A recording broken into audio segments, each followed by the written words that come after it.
ఆ పక్కన ఒక ఆయన ఉంటాడు సిద్దిపేట, కాడి పెరిగినట్టు పెరిగింది 6 అడుగులు. దుబ్బాకకు ఎవరన్నా మొదటి శత్రువు ఉన్నాడంటే ఆ పక్క నియోజకవర్గం మొదలు చెప్తే ఇంకొకటి కాదు.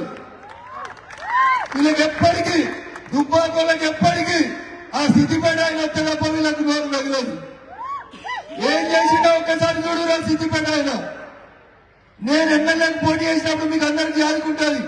దవాఖానకి మొండి గోడలు ఉండే దుబ్బాక 100 పడకల ఆసుపత్రికి కొట్లాడితే దవాఖాన మొత్తం కంప్లీట్ చేస్తే రోడ్ ఇవ్వద్దని కోర్టుకొని స్టే తెప్పించారు. అప్పుడు ఉన్నటువంటి మెదక్ ఎంపీ, సిద్దిపేట నుంచి ఉన్న మంత్రి కోర్టుకొని కొట్లాడి మళ్ళా ఆ దవాఖాన ఓపెన్ చేయించిన 100 పడకల దవాఖాన దుబ్బాక లోపల. దుబ్బాకకు వచ్చి దుబ్బాక ఎన్నికలప్పుడు కొత్త బస్ స్టాండ్, పాత బస్ స్టాండ్ అని మాట్లాడితే అదే హరీష్ రాయ్ని మెడలు వచ్చి వారి దుబ్బాకకున్నది ఒకటే బస్ స్టాండ్ రా, దాన్ని పాతదాన్ని కూడగొట్టి కొత్తది కడతావా చేస్తావా అంటే దుబ్బాకకు బస్ స్టాండ్ కూడా పూర్తయింది. అయిందా కాలేదా? రేపు టీఆర్ఎస్ వాళ్ళు అడుగుతారు మేమే ఇచ్చినామని. మీరే ఇచ్చారు కదా, మీరు పెద్ద పోటుగాలు కదా.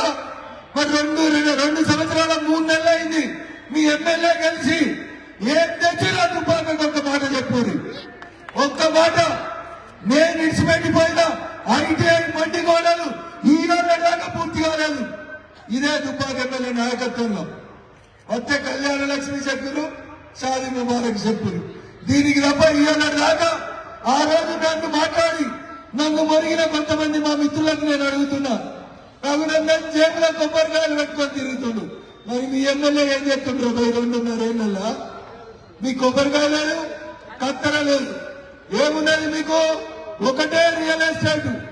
ఆడ దోయాలే, ఈడ వంచాలి. ఓట్లంతా 4 వంచుది. ఏం వంచుతురు? ఓట్లు వంచుతురు.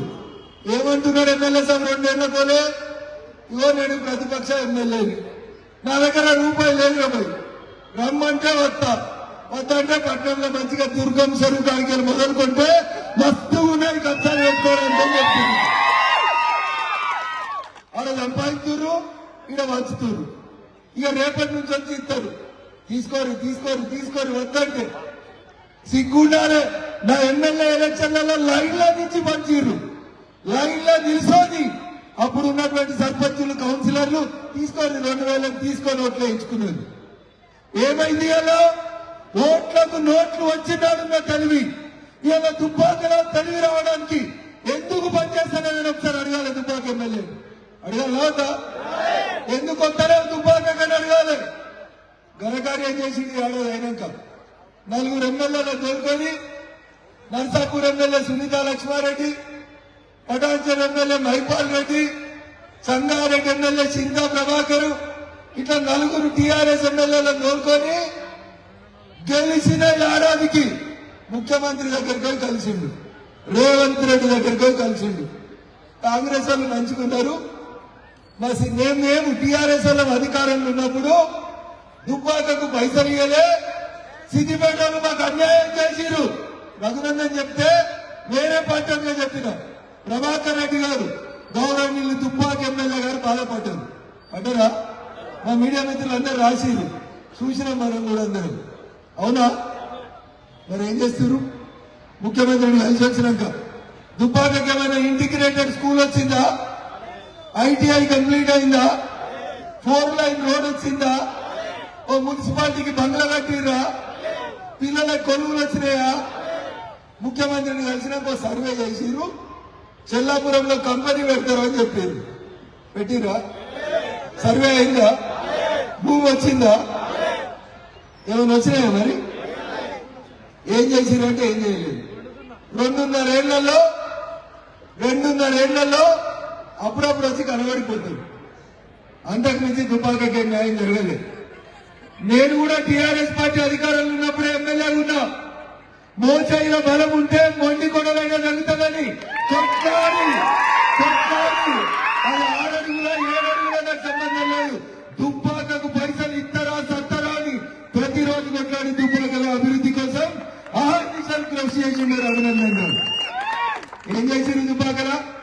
ఈడ తహసీల్ ఆఫీస్ ఉంటుంది, గజ్వేల్లో పెద్ద ఆడిటోరియం కట్టుకున్నారు, సిద్దిపేటలో 4 కోట్లు పెట్టి ఆడిటోరియం కట్టుకున్నారు, సిరిసిల్ల కట్టిరు. ఈడ ఆడిటోరియం కడదామంటే ఈడొద్దు, దవాఖాన ఉండే కదా గండ్ల కడతామని 2 ఏళ్లు కొబ్బరికాయ కొట్టడం చదగాలేపడి మెదక్ ఎంపీకి ఆ రోజు ఇన్ఛార్జ్ మంత్రిగా ఉన్నటువంటి హరీష్ రావుకి. ఇగో ఇది దుబ్బాక మీద టీఆర్ఎస్ వాళ్ళకున్న ప్రేమ. మాసారు కేసీఆర్ 10 కోట్లు కట్టి స్కూల్ కట్టిరు సార్ పేరు మీద.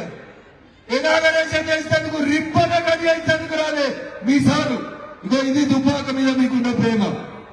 ఏడ రఘునందన్ గా ఓపెన్ చేస్తాడో వారికి ఏడ పేరు వస్తుందో అని పిల్లల్ని పిలిచి కొబ్బరిగా కట్టుకున్న సిగ్గులేని వాళ్ళు ఎవరైనా ఉంటారంటే టీఆర్ఎస్ పార్టీ. ఏం చెప్తున్నారు మీ ఎమ్మెల్యే? చెప్పాలి కదా మరి. ఎమ్మెల్యే సామే కాళ్ళారా లాపి నా దగ్గర రూపాయలు లేదంటున్నాడు.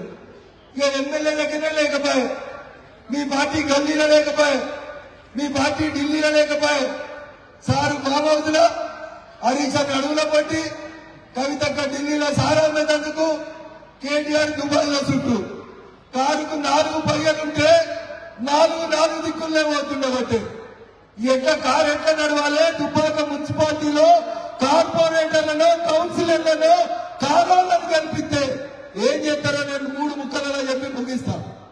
అవ్వ పువ్వ ఉడికిందా లేదంటే 3 మెతుకులు చూస్తుంది. 15 ఆగస్టు నాడు జెండా ఎగిరేస్తారు వీళ్ళు. ప్రతి 15 ఆగస్టు ఒక్క 15 ఆగస్టు నాడు పిల్లలకి ఇచ్చే చాక్లెట్లు పేలాలు ఉంటాయి కదా, వీటి ఖర్చు ఎంతనో తెలుసా? 1,50,000 రూపాయలు. అవన్నీ ఏం చెప్తలేదు, పేపర్లు రాసింది.